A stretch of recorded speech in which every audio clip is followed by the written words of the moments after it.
Langit sore mulai menguning, membiaskan sinar lembut ke lereng Gunung Merapi yang berselimut kabut. Di ujung jalan tanah berkerikil di Desa Gondang Rejo, berdiri sebuah rumah joglo klasik berdinding kayu jati dengan ukiran kuno.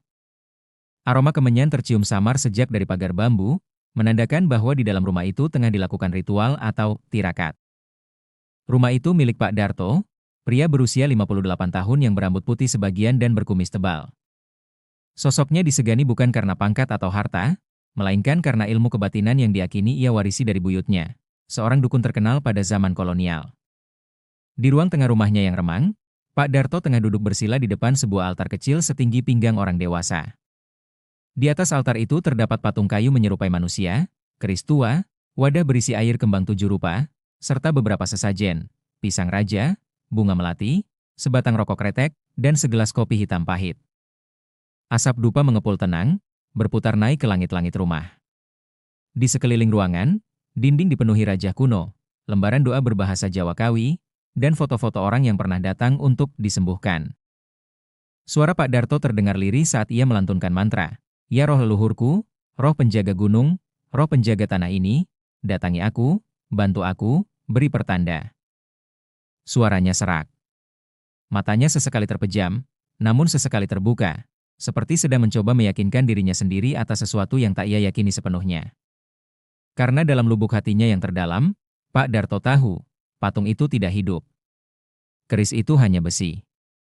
Kembang itu akan layu. Tapi ia terus melakukan ini karena rasa takut. Takut dianggap menghina leluhur. Takut kehilangan status.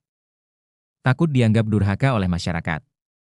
Ia pernah mendengar ceramah dari toa masjid bahwa hanya Allah yang patut disembah, dan bahwa langit, bumi, angin, hujan, semua datang darinya. Ia tidak membantah. Bahkan jika ditanya secara jujur, Pak Darto akan mengaku, "Ya, Gusti Allah yang menciptakan semuanya." Namun dalam praktik sehari-hari, ia tetap menyembah perantara. Arwah leluhur, roh penjaga, makhluk tak kasat mata. Ia seperti terjebak antara keyakinan dalam hati dan kebiasaan yang diwariskan secara turun-temurun. "Pak Darto," suara seseorang dari luar memanggil. Itu Bulastri, tetangganya yang datang membawa anaknya yang sakit demam. "Anakku panas tinggi sejak semalam. Sudah saya bawa ke puskesmas, dikasih obat, tapi nggak kunjung turun. Saya percaya sama Bapak. Tolong bantu." Pak Darto menarik napas. Ia bangkit perlahan, mengambil kendi kecil, dan memercikkan air kembang ke anak itu. Ia membaca mantra sambil mengelus dahi sang anak. Sementara itu, Bulastri menangis, menggenggam tangan anaknya yang pucat. Tak ada doa kepada Allah. Tak ada istighfar. Yang ada hanya bacaan-bacaan Jawa yang ia warisi dari sang embah. Namun setelah ritual selesai, Bulastri tersenyum. "Terima kasih, Pak Darto. Saya yakin anak saya akan sembuh." Pak Darto hanya mengangguk. Tapi saat mereka pulang, ia memandangi kendi air kembang itu. Ia berbisik dalam hati. Benarkah semua ini menolong? Atau hanya sugesti? Malam harinya, langit bersih bertabur bintang. Pak Darto duduk sendirian di bangku kayu di depan rumahnya. Udara dingin menusuk tulang, tapi pikirannya jauh lebih dingin. Ia menatap ke arah langit dan berbisik lirih. "Ya Allah, jika memang Engkau yang menciptakan semua ini, kenapa aku harus sujud pada batu dan asap?" Tapi ia tak berani lanjut. Hatinya gentar. Ia hanya menunduk, menahan gemuruh di dada. Ia tahu jawabannya. Tapi ia terlalu takut untuk menyuarakannya. Mentari pagi baru saja muncul dari balik Gunung Merapi, menyinari lereng-lereng sawah dengan cahaya keemasan. Burung-burung kecil berkicau dari pucuk pohon randu. Udara Desa Gondang Rejo terasa sejuk, damai, dan lambat, seperti enggan tersentuh zaman. Di pertigaan desa, sebuah motor bebek berhenti. Turunnya seorang pemuda kurus tinggi berkacamata, mengenakan jaket kampus bertuliskan UIN Sunan Kalijaga Yogyakarta. Namanya Akmal Fadlur Rahman, mahasiswa semester akhir jurusan Tafsir Al-Quran yang sedang meneliti sinkretisme Islam dan budaya lokal di pedalaman Jawa untuk skripsinya. Bermodal surat pengantar kampus dan rekomendasi dari dosennya yang asli Klaten, Akmal datang untuk bertemu langsung dengan tokoh masyarakat yang terkenal masih mempraktikkan kepercayaan lokal, yaitu Pak Darto. Saat Akmal melangkah ke halaman rumah joglo itu, Ia melihat seorang lelaki tua sedang menyapu daun-daun kering di pelataran. Pakaiannya sederhana, sarung hitam, kaos oblong putih yang mulai kusam, dan peci hitam tua. Meski wajahnya tampak lelah, ada karisma yang menenangkan dalam sorot matanya. "Assalamualaikum, Pak." "Maaf mengganggu," sapa Akmal sopan. Pak Darto menoleh. "Waalaikumsalam. Kowe sapa, Le?" "Saya Akmal, mahasiswa UIN. Saya sedang menyusun skripsi tentang budaya Jawa. Boleh saya ngobrol dengan Bapak? Saya ingin belajar, bukan menghakimi." Pak Darto terdiam sejenak. Wajahnya tak menunjukkan ekspresi marah, tapi juga tak langsung percaya. Ia memandangi pemuda itu dari ujung kepala hingga ujung kaki. Ada sesuatu yang bersih dari sorot mata Akmal. Bukan mata yang ingin membongkar aib, tapi mata yang ingin memahami. Akhirnya Pak Darto berkata, "Masuklah, Le. Rumahku bukan istana, tapi niat baik tak perlu karpet merah." Di dalam rumah, Akmal duduk bersila di ruang tengah. Hidungnya langsung disambut aroma dupa yang masih menguar samar dari sisa ritual semalam. Matanya tertuju pada altar di sudut ruangan. Ia mencatat diam-diam. Ada patung kayu, keris, air kembang, sesajen makanan, dan rajah-rajah di dinding. "Maaf Pak, boleh saya bertanya? Sejak kapan Bapak menjadi tokoh spiritual seperti ini?" Pak Darto tersenyum tipis. "Sejak umur 23 tahun. Aku dulu kuliah juga, cuma sampai semester 3. Terus ibuku meninggal, bapakku nuntut aku nerusin warisan leluhur. Katanya, aku yang terpilih." "Terpilih bagaimana, Pak?" "Aku dilatih semedi, puasa mutih, puasa pati geni, baca mantra, duduk di sungai jam 2 pagi. Katanya kalau bisa kuat, berarti aku dipilih para leluhur." Akmal mencatat cepat, tapi tak ingin memperpanjang soal supranatural. Ia menunduk hormat, lalu berkata pelan, "Pak, maaf, saya ingin tahu. Bapak percaya nggak bahwa langit, bumi, hujan, dan hidup ini diciptakan oleh Allah?" Pak Darto mengangkat wajah. Pertanyaan itu sederhana, tapi memukul hatinya. "Ya, aku percaya, Le. Gusti Allah sing nitahke jagat iki, Tuhan yang menciptakan alam semesta ini. Sudah sejak kecil aku diajarkan itu." "Kalau begitu," lanjut Akmal hati-hati, "kenapa Bapak tetap menyembah lewat patung dan sesajen? Kenapa tidak langsung kepada Allah saja?" Pak Darto terdiam. Detik-detik terasa panjang. Aroma dupa yang tadi menguar pelan kini seakan jadi pengingat. Kata-kata Akmal begitu lembut, tapi seperti membongkar ruang dalam hatinya yang selama ini tertutup debu. "Karena, aku bingung, Le. Ini sudah adat. Kalau aku berhenti, aku dianggap durhaka. Dibilang ninggalin warisan. Aku bukan gak percaya Allah, tapi aku takut." Akmal mengangguk pelan, penuh empati. Ia tahu, inilah realita keimanan yang rumit di masyarakat. Bukan karena tidak tahu kebenaran, tapi karena terjebak dalam warisan, tekanan sosial, dan rasa bersalah pada tradisi. "Pak," Akmal melanjutkan dengan suara lebih pelan, "Allah itu tidak butuh perantara. Dalam Al-Quran Surat Luqman ayat 25, Allah berfirman, 'Dan sungguh jika engkau bertanya kepada mereka, siapa yang menciptakan langit dan bumi? Niscaya mereka menjawab, Allah.' Katakanlah, segala puji bagi Allah, tetapi kebanyakan mereka tidak mengetahui." Pak Darto mengulang ayat itu dalam hati. "Benar, memang aku tahu, tapi kenapa aku belum berani beriman sepenuhnya?" Akmal tidak memaksa. Ia pamit dengan sopan, meninggalkan kesan yang dalam tanpa satupun kalimat kasar. Ia tahu, hidayah tidak bisa dipaksa, hanya bisa dipantik. Dan malam itu, Pak Darto kembali duduk di bangku kayu depan rumah. Langit malam masih sama seperti semalam, penuh bintang. Tapi hatinya tak lagi sama. Untuk pertama kalinya dalam hidupnya, ia mulai merasa bahwa semua yang dilakukannya selama ini mungkin bukan ibadah, melainkan pelarian dari kebenaran yang tak ingin diakui. Pak Darto mengambil sebatang kemenyan, menyalakannya, dan mulai mengayunkannya pelan di atas kepala anak perempuan itu. Tubuh sang gadis mulai gemetar. Matanya memejam lalu terbuka lebar, pandangannya kosong, lalu berubah tajam. Tiba-tiba ia menjerit keras, suaranya bukan suara gadis remaja, melainkan suara berat dan serak seperti orang tua yang marah. Kau memanggilku, Darto? Tapi kenapa hatimu ragu? Suasana ruangan berubah tegang. Para tetangga yang ikut menyaksikan di sudut ruangan sontak mundur. Pak Mardi gemetar sambil memeluk anaknya. Pak Darto terpaku. Keringat dingin mulai membasahi pelipisnya. Gadis itu, atau makhluk yang menguasainya, terus berbicara. Kau dulu memuja kami. Kau beri kami bunga, kopi, rokok. Tapi kini, kau sudah mencium bau masjid. Kau mulai melafal nama Tuhan yang Esa. Kau mengkhianati kami. Suara itu menggema seperti disuarakan dari perut bumi. Semua orang di ruangan ketakutan.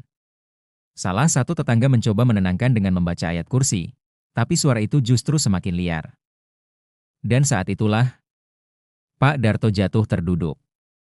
Bukan karena kekuatan makhluk itu, tapi karena hantaman perasaan bersalah dan ketakutan yang nyata. Di benaknya, bayangan Akmal muncul, dengan kalimat sederhana yang menghantam. Kenapa tidak langsung kepada Allah saja? Tangannya gemetar. Lidahnya keluh. Matanya basah. Dan untuk pertama kalinya dalam hidupnya, di usia hampir 60 tahun, Pak Darto menengadahkan kedua tangannya ke langit, bukan ke patung, bukan ke keris, bukan ke arwah leluhur. Dengan suara bergetar dan lidah terbata, ia berbisik. Ya Allah, kalau Engkau benar, tolong aku. Aku tak tahu lagi kepada siapa harus meminta tolong. Hanya kepada MU. Dan seketika, anak itu terjatuh lemas. Matanya tertutup. Suara makhluk itu hilang. Sunyi. Ruangan terdiam. Pak Mardi menangis sambil memeluk anaknya yang kini tertidur tenang. Para tetangga saling berpandangan, tak percaya dengan apa yang baru saja terjadi. Pak Darto tidak berkata sepatah kata pun. Ia hanya menunduk, wajahnya basah oleh air mata yang sejak lama ia tahan. Bukan hanya karena takut, tapi karena sadar. Selama ini ia telah menggantungkan hidup pada makhluk lemah, dan meninggalkan Tuhan yang Maha Kuat. Malam itu, Pak Darto duduk sendiri di dalam musola kecil di tepi desa, musola yang dulu ia anggap tempat orang-orang alim yang terlalu Arab. Ia duduk dalam gelap, menatap sajadah lusuh. Azan Isya sudah lama berlalu, tak ada seorang pun di dalam. Dengan langkah pelan, ia menuju tempat wudhu. Ia cuci wajahnya. Ia gosok tangannya. Air itu terasa dingin, tapi juga seperti menyapu dosa-dosa lama yang menempel di kulit dan hati. Dan malam itu, untuk pertama kalinya, Pak Darto bersujud. Syalatnya belum sempurna. Surat Al-Fatihahnya masih patah-patah. Tapi air mata yang jatuh dari matanya malam itu adalah doa paling jujur yang pernah ia panjatkan dalam hidupnya. Ya Allah, selama ini aku hanya pura-pura kuat. Padahal hatiku kosong. Kini aku tahu. Yang kusembah selama ini bukan Engkau. Tapi rasa takut, gengsi, dan kebodohan. Malam itu, Pak Darto tidak tidur. Ia menghabiskan waktu membaca Al-Quran dengan mengeja pelan dari mushaf yang diberi oleh takmir musola. Ia tidak mengerti semua artinya, tapi setiap huruf yang ia lafalkan terasa seperti menambah lubang dalam hatinya yang selama ini rapuh. Ia tahu, ini baru permulaan. Tapi ia juga tahu, inilah cahaya pertama yang menembus gelapnya hidupnya selama puluhan tahun. Fajar menyingsing pelan di desa Gondang Rejo. Embun masih menggantung di ujung dedaunan, dan ayam jantan bersahut-sahutan dari kejauhan. Tapi pagi itu terasa berbeda. Rumah Pak Darto yang biasanya ramai sejak subuh, dengan orang-orang datang membawa sesajen dan harapan, kini sunyi. Tak ada aroma dupa. Tak ada mantra. Hanya suara gemericik air dari tempat wudhu yang baru dibangun Pak Darto di belakang rumah. Pagi itu, ia mengenakan sarung dan baju koko putih, wajahnya bersih tanpa riasan kemenyan, dan di tangannya ada mushaf Al-Quran yang dibungkus kain mori. Ia duduk di beranda, mengaji perlahan. Namun, kedamaian itu tidak berlangsung lama. Sekitar pukul 9 pagi, datang Pak Karno, ketua RT, bersama 3 orang tokoh adat desa. Wajah mereka tegang. Salah satu dari mereka berkata tanpa basa-basi. Darto, kau ini mau jadi apa sekarang? Orang dari luar desa sudah banyak yang kecewa. Mereka datang jauh-jauh, kamu malah tutup layanan? Kau kira dirimu lebih pandai dari para leluhur? Pak Darto menunduk, lalu berdiri dan membungkuk hormat.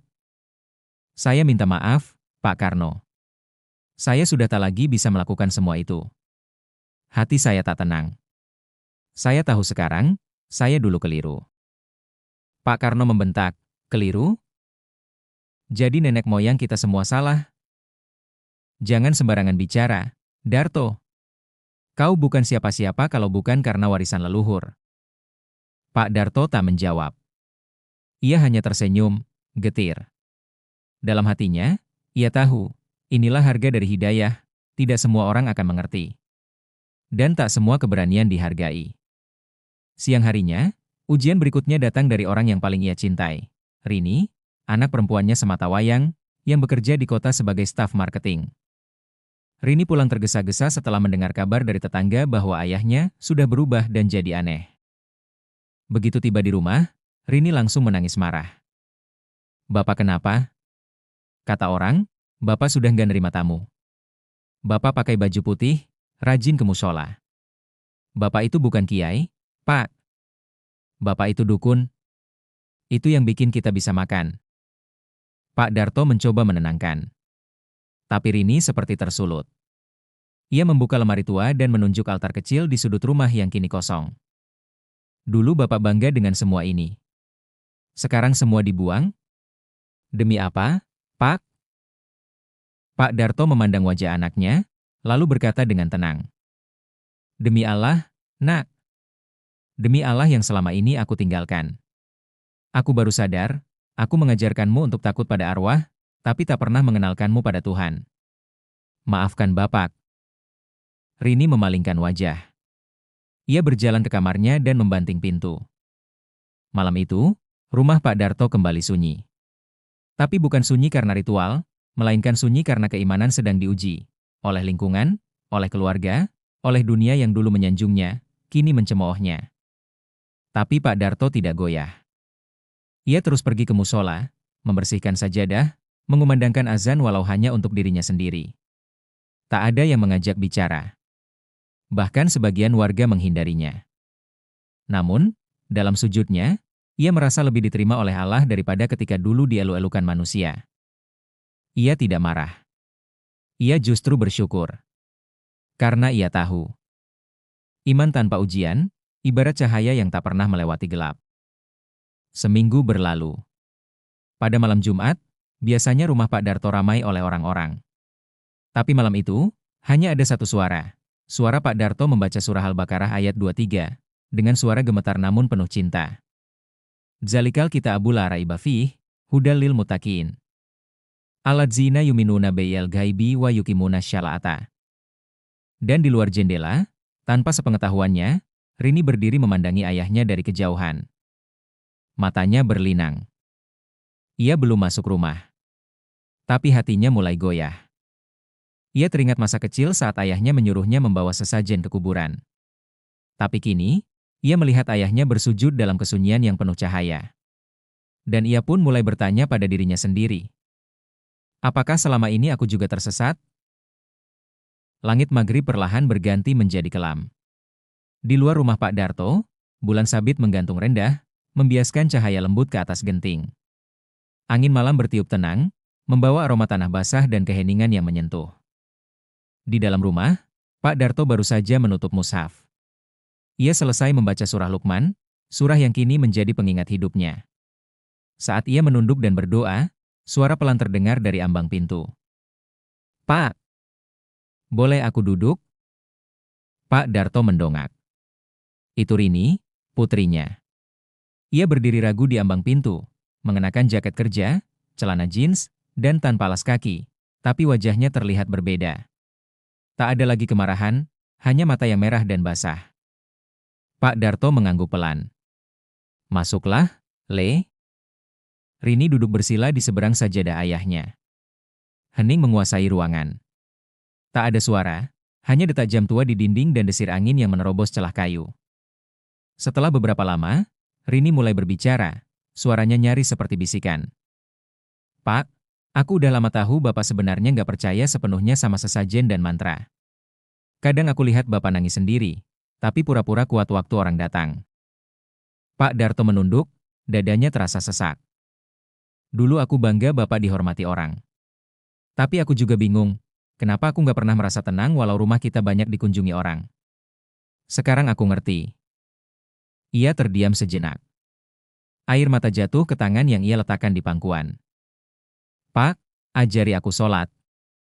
Kalimat itu menghantam hati Pak Darto lebih kuat dari apapun yang pernah ia alami. Ia nyaris tak percaya. Mulutnya gemetar. Ia bergetar menahan haru. Lalu ia bangkit pelan, mengambil satu sajadah lagi, dan meletakkannya di samping sajadahnya sendiri. Mari, Le, kita belajar sama-sama. Malam itu, ayah dan anak itu berdiri bersisian di musola kecil pinggir desa. Pak Darto menjadi imam. Bacaan suratnya belum fasih, tapi suaranya tenang. Rini mengikuti di belakang, gugup tapi tulus. Mereka sholat berjamaah untuk pertama kalinya dalam hidup. Ketika bersujud, Rini menangis. Tangis seorang anak yang selama ini mencari cinta di luar rumah, mencari ketenangan di dunia yang bising. Dan akhirnya menemukan jawaban dalam heningnya sujud. Selesai sholat, mereka duduk berdampingan. Rini menggenggam tangan ayahnya. Pak, maafkan aku. Selama ini aku nggak pernah ngerti kenapa Bapak berubah. Aku cuma takut hidup kita susah. Tapi sekarang aku tahu, meski kita gak punya apa-apa, asal kita punya Allah, kita gak kekurangan apapun. Pak Darto menatap langit musola yang terbuka. Air matanya jatuh lagi. Tapi kali ini, bukan karena takut. Tapi karena bahagia. Hari-hari berlalu. Pak Darto kini menjadi takmir musola. Ia tak lagi menyembuhkan orang dengan air kembang dan mantra, tapi dengan doa, sabar, dan sholat tahajud.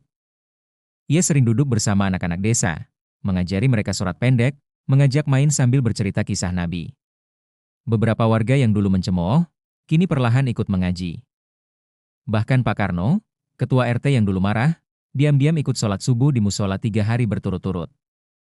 Dan Rini, kini berhijab.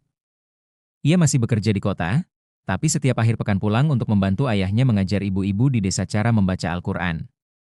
Ia bahkan punya rencana membuat kelas tahsin untuk remaja putri bersama majelis taklim. Suatu malam, Pak Darto duduk di depan rumahnya, menatap langit yang dipenuhi bintang. Ia memejamkan mata dan mengulang dalam hati ayat yang telah mengubah segalanya. Dan sungguh jika kamu bertanya kepada mereka, siapakah yang menciptakan langit dan bumi? Niscaya mereka menjawab, Allah. Katakanlah, segala puji bagi Allah, tetapi kebanyakan mereka tidak mengetahui.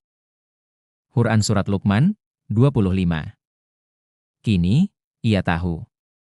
Ia bukan lagi orang yang tahu tapi tak percaya. Ia telah memilih jalan tauhid. Bukan karena warisan, bukan karena paksaan, tapi karena cahaya yang menyinari hatinya sendiri. Dan yang terpenting, ia tidak sendiri. Hidayah tidak datang kepada orang yang merasa sudah tahu, tapi kepada mereka yang rela melepaskan ego demi kebenaran yang sejati. Kisah Pak Darto bukan sekadar perubahan individu, tapi cermin bagi ribuan jiwa di negeri ini yang tahu Allah, namun belum benar-benar menyembahnya. Semoga kita tidak menjadi bagian dari kebanyakan orang yang tidak mengetahui.